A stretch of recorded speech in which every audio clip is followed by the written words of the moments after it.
como que é de fato um dia a dia na vida de um analista de dados na prática. E eu vim aqui conversar com vocês de uma maneira bem informal, tá? Trouxe até o meu cafezinho. Não é aquela ideia de vlog que eu vou, gravar meu dia a dia pra vocês, acordando, comendo alguma coisa, dormindo, tá? Não é essa pegada. É realmente uma conversa aqui, como se a gente estivesse se cruzando no corredor e falando: e aí, vamos conversar? Como é que é seu dia a dia trabalhando nessa área? E eu vou te contar, porque eu já passei por muitas equipes, já trabalhei assim com ferramentas do céu, assim, que tipo, nossa, como é bom trabalhar tudo ordenado, organizado, maravilha, e com ferramentas já não tão organizadas, sabe, dia a dias, assim, mais difíceis em que você tem que fazer mais estruturação de dados, que eu vou explicar mais pra frente. Então, acho que eu tenho bastante a somar aqui com vocês e te contar como que é real, oficial, o meu dia a dia. Mas, antes de tudo, eu quero me apresentar aqui para vocês. Eu sou a Carol, sou analista de dados há mais de 5 anos e eu quero aqui compartilhar com vocês como que foi a minha experiência, está sendo a minha experiência trabalhando como analista de dados até o momento. Então, a primeira coisa que eu vou falar aqui é sobre modelo de trabalho, tá? Existem vários modelos de trabalho que o analista de dados pode trabalhar, depende da empresa que é alocado. O primeiro que eu vou comentar aqui é o modelo de trabalho de projetos. Você é alocado em algum projeto para resolver alguma dor ou problema, tá bom? Então imagina que tem uma empresa que tem diversas áreas, tá? Vários setores ali que você pode trabalhar com a sua solução, criando um produto de dados. O que seria um produto de dados? Um dashboard, né? Algo que fique ali automático e preparado para atender às necessidades daquela área, daquele setor específico. Então você, pode ter uma posição não muito fixa, depende do projeto. Então, vou me alocar em um setor da empresa, vou entender o que acontece ali e vou criar um produto de dados para aquele setor. Nesse formato, nesse modelo, pode ser que você trabalhe com outros analistas de dados também, ou pode ser que você trabalhe com pessoas de negócio, pessoas também de marketing, CRM, sabe? Depende muito do que você está lidando, mas geralmente você vai trabalhar com outros analistas de dados, de engenheiros de dados e cientistas de dados que vão também estar fazendo parte ali daquele projeto. O modelo, ele realmente tem o começo, meio e fim, tá? Você começa, entende o que precisa ser feito, dali você desenvolve o que é necessário, faz ali vários touch points, vários pontos de batida, se o pessoal tá atendendo as expectativas dele ou não, e dando certo, você entrega e vai para outro projeto, tá? Que não é muito bem assim que funciona, mas esse é o modelo que eu queria explicar para vocês de projetos. E aí, o outro modelo de trabalho que você pode trabalhar é realmente você alocado em uma equipe, e essa equipe, ela tá dentro de um setor e você só vai resolver os problemas daquele setor que você tá. Aí, o que é diferente de um projeto para esse tipo de alocação, tá? Por mais que eles pareçam bem similares. Geralmente, num projeto, você tem o começo, meio e fim, terminou, vamos pro próximo, certo?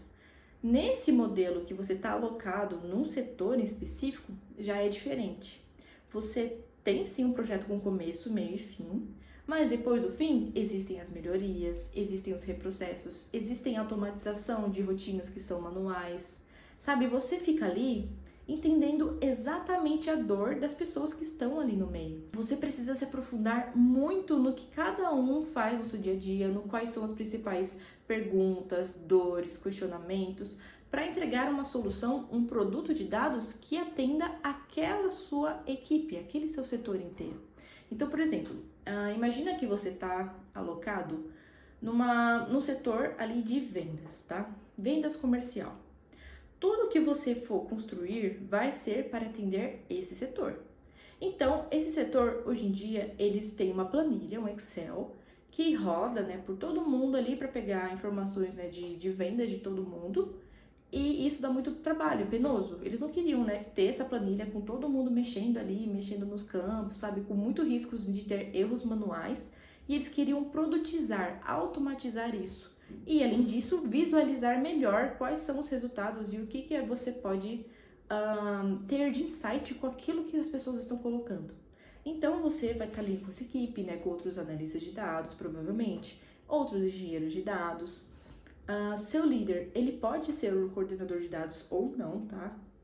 Já trabalhei em equipes que o coordenador ele era de negócios e já trabalhei em equipes em que o coordenador era de dados, tá bom? E isso vai depender bastante. Aí, quais que são até os pontos positivos e negativos disso, tá? Seu coordenador de negócios, o ponto positivo é que ele vai saber exatamente o que a ponta precisa, tá bom? O que é a ponta? A sua equipe que você está atendendo, porque ele sabe quais são as dores e os questionamentos. Você não vai precisar muito ter que falar com as pessoas que estão lá mexendo na planilha. Você pode chegar no seu chefe e perguntar para ele que ele vai saber te dizer, porque ele já está próximo ali. Agora, se você cair com um gestor que ele é um profissional de dados, aí tem duas vertentes também. Ele pode te ajudar tecnicamente, tá? Tipo, Carol, estuda isso aqui é muito bom, sabe? Melhora essa query. Ele vai te dar bastante ajuda, né, em questões técnicas. Pode ser que ele também esteja afastado de negócios, que ele não saiba que negócio precisa e vai ficar com essas entrevistas, digamos assim, com essas perguntas dizendo o que vocês precisam, quais são os questionamentos, etc. Que aí você, né, pode se sentar com ele e também ficar próximo dessas pessoas. Mas também já caí com gestores que eram de dados, mas que eles eram bem próximos de negócios e eles já traziam tudo pronto para você, o que é muito bom, porque o seu líder, além de te ajudar tecnicamente, ele te diz exatamente o que as pessoas precisam.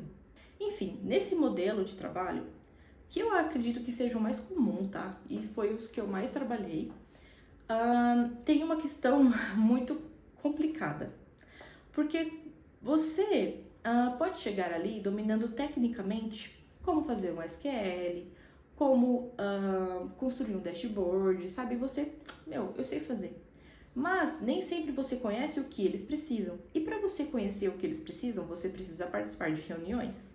E aí que tá o complexo, porque geralmente o seu dia a dia vai ficar atolado de reuniões. E nem todas as reuniões são necessariamente que você tem que estar presente, que você tem que estar ali contribuindo, falando. Muitas vezes você tem que ficar lá de ouvinte, ouvindo como que é o dia a dia, o que eles precisam, sabe? E ao mesmo tempo você tem que conciliar as suas atividades das coisas que você tem que fazer tecnicamente. Existem pessoas que conseguem ali, né, ficar ouvindo a reunião e codando, né, fazendo ali o seu projeto. Eu já não sou muito boa com isso. Ou eu presto atenção em uma coisa, ou eu presto atenção em outra. Quando são tarefas muito automáticas que eu já estou acostumada a fazer, que eu vou ficar lá só tec, Ctrl+C, Ctrl+V, tudo bem, eu consigo ouvir a reunião e fazer aquilo automático. Mas quando me exige criatividade, aí é bem complicado, porque é difícil você conciliar as duas coisas ao mesmo tempo. Aí você acaba ficando com pouco tempo para fazer o técnico, sabe? E acaba perdendo muito tempo com essas reuniões. Não é que ela seja uma perda de tempo, tá? É que ali, às vezes, você tá achando, né, que não é interessante você tá lá, mas você pincela algo que eles comentam, falam assim, nossa, eu queria tanto algo. E você pescando aquilo, coloca na sua solução final, isso é muito valorizado depois. Então, até já deixei uma dica aqui no meio, mas é isso que você vai encontrar no seu dia a dia, tá bom? Opa, vou tomar um cafezinho aqui. Tô tentando me acostumar a tomar café sem açúcar. E tô tentando. Continuando. Mas, Carol, como que é o dia a dia em questão técnica, assim? Como que você faz os projetos que você falou do começo, meio e fim, tá? Então, como é que funciona? Existe, geralmente, essas 4 etapas que é dividido algum projeto, alguma solução que a gente vai fazer, um produto de dados que eu expliquei, tá? A primeira fase são alinhamentos com stakeholders ou levantamento de requisitos. O que é isso? É aquele momento em que você vai pegar o seu caderninho, vai sentar com a pessoa, vai ali conversar com ela e vai listar tudo que ela gostaria de ter e não ter nessa solução que eles estão pedindo. Aqui você tem que ser bastante ouvinte e pensar bastante numa visão também que fique automatizado as coisas, tá? Pense assim que você, como se você fosse um programador mesmo. Vou resolver a vida dessa pessoa, preciso que as coisas fiquem automatizadas. Porque todo o processo manual é cansativo, é penoso e leva tempo. O que seria um processo manual, Carol? Vamos lá. Processo manual é quando você tem uma planilha, por exemplo, que você tem que todo dia baixar aquela planilha. Imagina isso, você entra no site, loga lá, baixa a planilha, tá nos seus downloads, aí você vai pegar os seus downloads, passar lá para o seu sistema que vai conseguir ler, fazer uma query, que é provavelmente seu banco de dados, você vai importar lá, aí de lá você vai fazer a query, para daí ela exportar aquilo e ir para o dashboard. Viu como é manual isso? Você tem que pegar tintim por tintim, mover arquivo, renomear arquivo, passar para lá, rodar, ir pro dash, sabe? Isso, Carol, não é muito trabalhoso. Demorou 3 minutos no meu dia. Tá. Mas e se você tem 20 por dia? E se você tem 25 por dia? E se, em vez de 3, acaba demorando 10 minutos porque deu um problema no arquivo, o arquivo veio com formato diferente, veio incompleto? Isso é muito trabalhoso. Então, quando você estiver nessa fase de alinhamento com os stakeholders, ou seja, alinhamento com as pessoas que vão utilizar a solução de dados que você está construindo, você tem que pensar, nossa, eu preciso deixar o mais automático possível, rápido, para que eu não tenha que fazer todo esse fluxo que eu falei. E aí, esse é o ponto importantíssimo. Tem que negociar, muitas vezes você tem que envolver um engenheiro de dados, ou você mesmo vai ter que criar uma solução que fique ali automática essa intervenção. O que seria o mundo ideal? Não existir um Excel, esquece Excel, apaga o Excel da sua vida, que exista uma fonte de dados, tá? Uma tabela que ela já seja plugada ali no seu banco de dados e que você só vai fazer isso, ó, select tudo from, bom, selecionei os dados da tabela, apareceu a tabela, eu faço minha query, né, meu código e vai direto ali pro dashboard. Esse é o mundo ideal que todos nós gostaríamos, assim.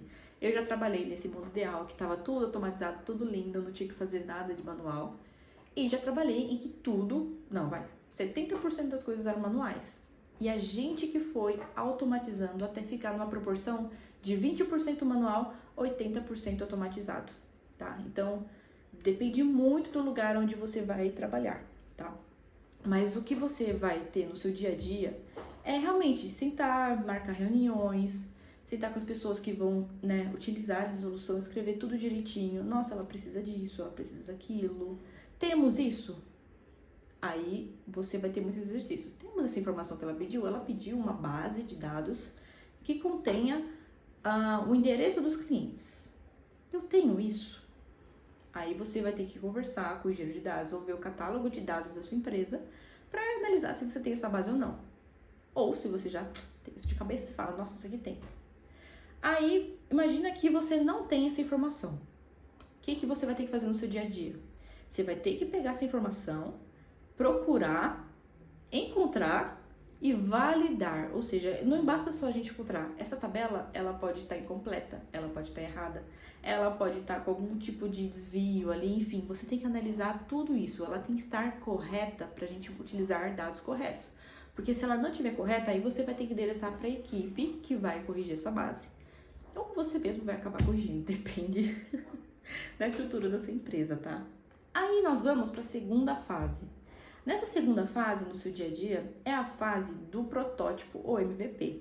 Que é quando assim, você já pegou, já sentou com a pessoa, já viu tudo que ela precisava, as bases estão ok, e você vai partir para codar. Chegou a hora que a gente queria, agora ó, só desligar, ninguém fale comigo que eu vou fazer aqui o meu o meu dash. E essa parte é muito gostosa, porque é nessa hora que você vai ver que uma simples frase que te disseram, por exemplo, Carol, nessa base de vendas, eu não quero ninguém que seja do estado X.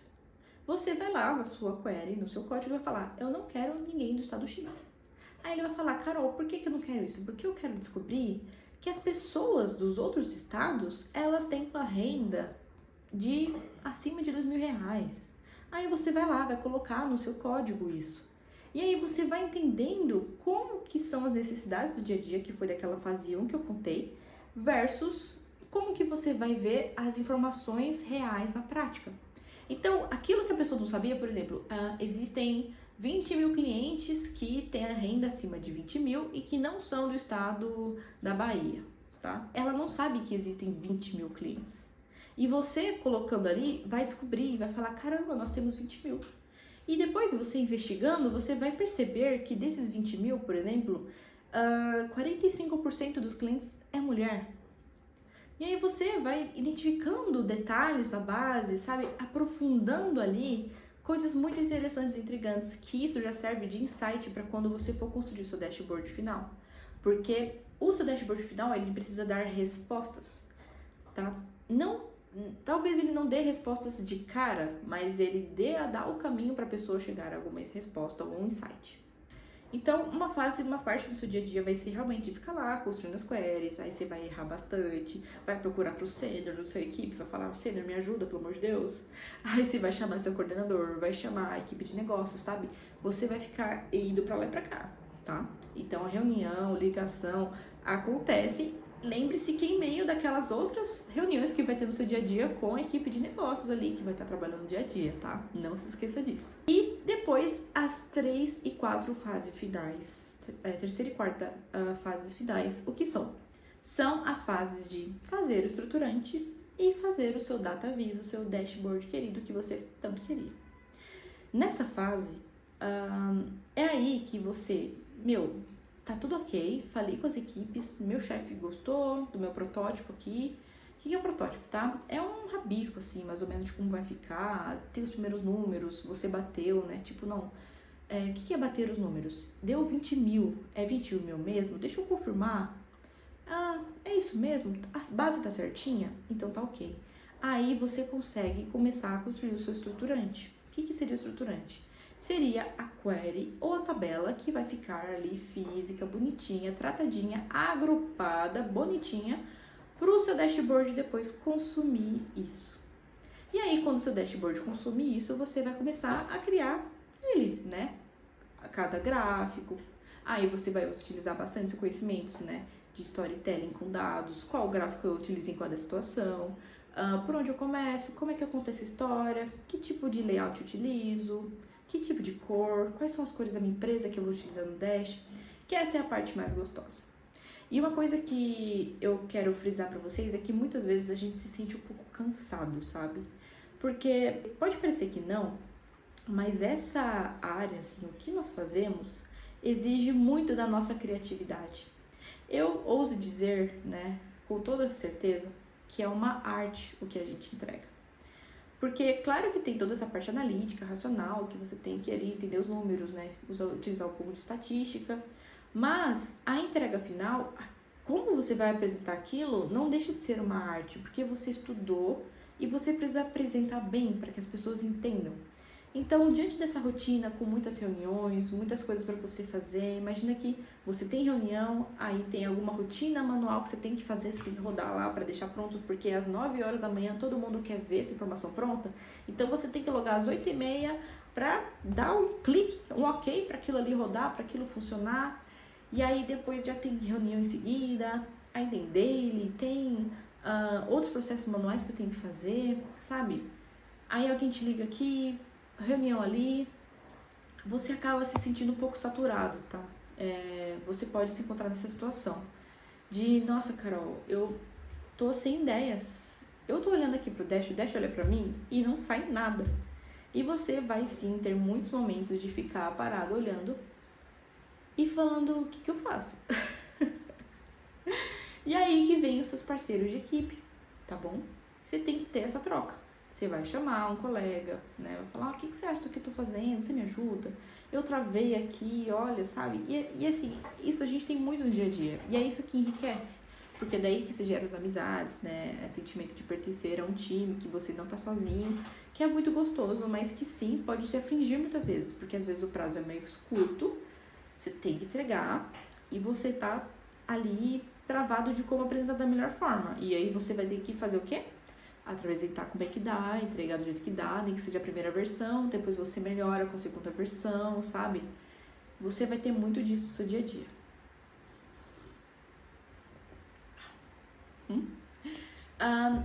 Outra coisa, agora olhando mais para o quesito ferramentas. Quais ferramentas você vai utilizar no seu dia a dia? Como vocês podem ter percebido, eu falei bastante do Excel aqui, então sim, você vai utilizar bastante do Excel. Desde empresas pouco desenvolvidas a grandes empresas. Eu trabalho em uma grande empresa, mas assim, a empresa é tão grande que existem áreas que são assim, ó, top de linha, tem tudo automatizado, todas as tabelas que você encontra facilmente. E tem áreas que elas não estão desenvolvidas no sentido de dados ainda. Elas não são o que a gente chama de data-driven, orientadas a dados.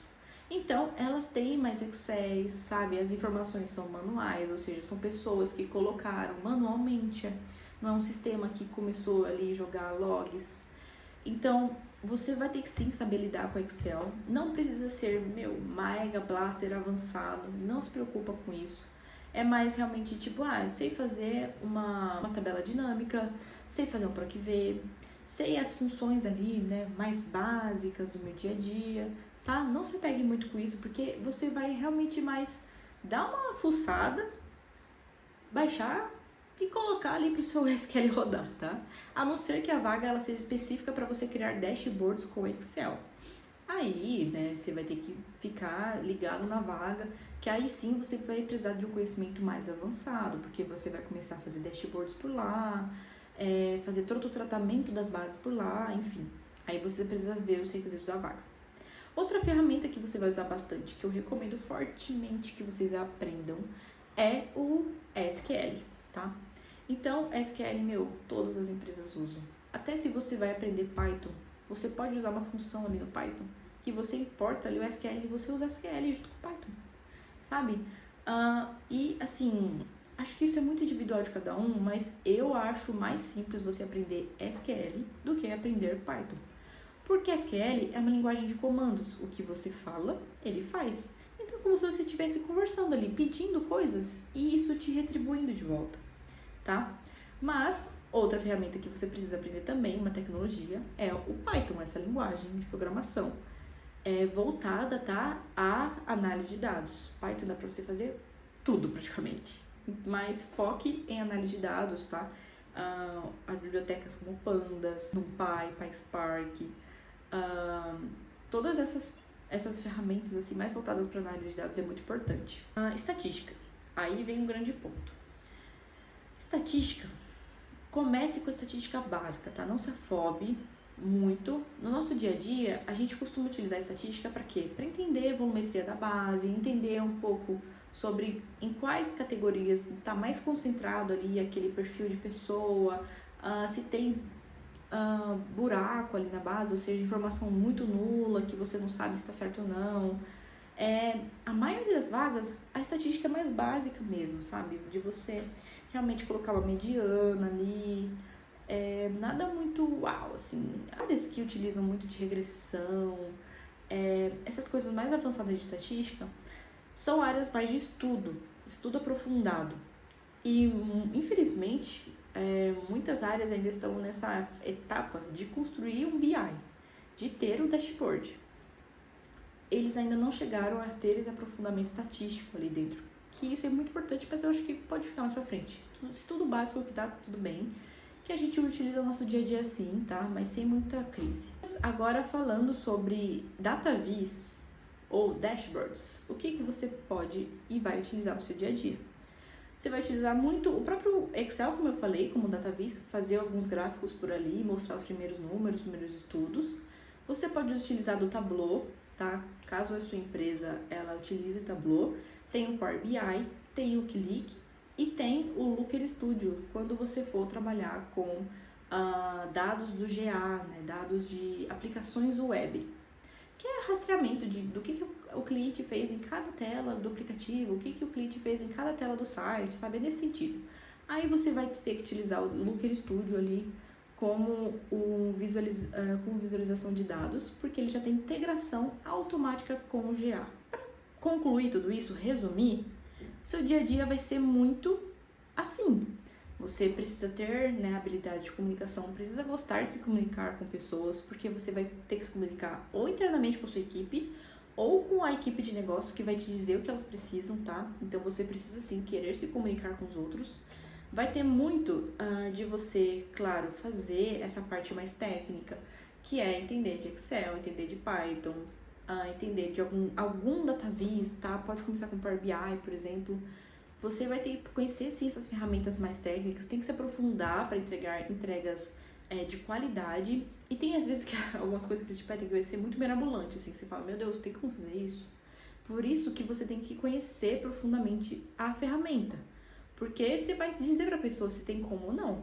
Tipo, tem uma limitação na ferramenta que te pede de fazer isso, você vai ter que apontar. Agora, se não tiver, você fala, deixa comigo que eu faço. Por isso que é bom que você se aprofunde nelas. Mas pra quem tá começando, sem crise, viu? Não se preocupem que vocês vão aprendendo com a experiência.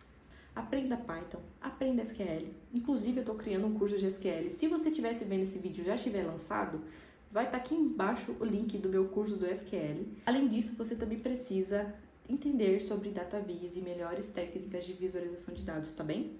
Bom, espero que esse vídeo tenha te ajudado a ilustrar melhor como que é um dia a dia de analista de dados na prática, tá? Fui bem sincera aqui de como que é o nosso dia a dia, tá? Não entenda como tedioso, é bem desafiador. E isso que eu mais gosto de trabalhar com essa profissão, porque todo dia tem uma coisa diferente para você fazer. Uma dúvida, uma hipótese diferente, uma coisa nova. E é isso que brilha meus olhos, porque eu não gosto de trabalhar com mesmice. Até uma dica, se você gosta de trabalhar sempre com a mesma coisa, tudo igual todo dia, não te recomendo muito, porque você sempre vai ter algo diferente, uma situação, um problema diferente para fazer. E é um perfil que as pessoas gostam na hora de contratar um analista, tá bem? Se tiver algo que vocês querem se aprofundar ou tirar mais dúvida, mandem aqui nos comentários, curtam o vídeo e eu espero vocês no próximo vídeo. Um beijo e obrigada!